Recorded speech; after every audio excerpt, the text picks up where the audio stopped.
লাগামায়ের দেশে জ্ঞানী ছাত্রত্ব বাদ দিয়ে করছে সাদাবাজি।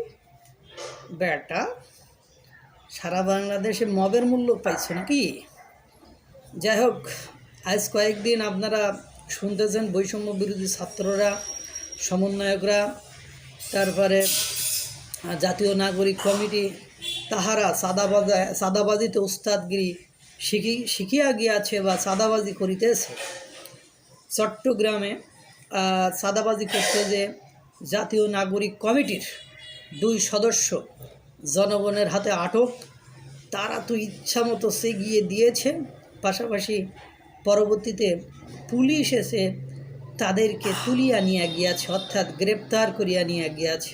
আহা, তোমরা সোনারা বৈষম্যের মূলা ঝুলিয়ে বাংলাদেশকে এখন একটা সন্ত্রাসী রাষ্ট্রে কায়েম করতে চাইতেছ।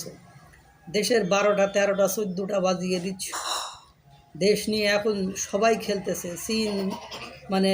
চীন, পাকিস্তান, ভারত, যুক্তরাষ্ট্র, যুক্তরাজ্য সবাই এখন দেশ নিয়ে খেলা করতেছে। দেশের 12টা বেজে 13টা বেজে 14টা বেজে 15টা বাজার মতো অবস্থা হয়েছে।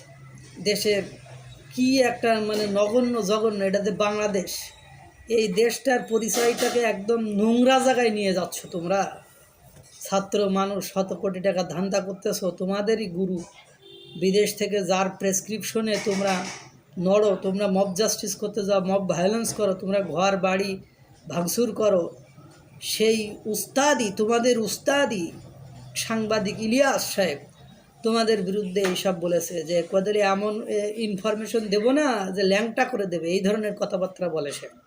অর্থাৎ তোমরা এই কয় মাসের মধ্যে কত রকম দুর্নীতি করেছো যে তোমাদেরকে এই ধরনের কথা বলে। যাই হোক, 2টারে দিয়েছি ইচ্ছা মতো প্যাদানি, স্যাগানি, হাগানি দিয়েছে, দিয়ে গ্রেপ্তার পুলিশের হাতে তুলে দিয়েছে। এই হলো তাদের আসল চরিত্র। আল্লাহ তাআলা সকলকে এসব বিপদ আপদ থেকে রক্ষা করুক, ভালো রাখুক, সুস্থ রাখুক। আসসালামু আলাইকুম ওয়া রাহমাতুল্লাহ।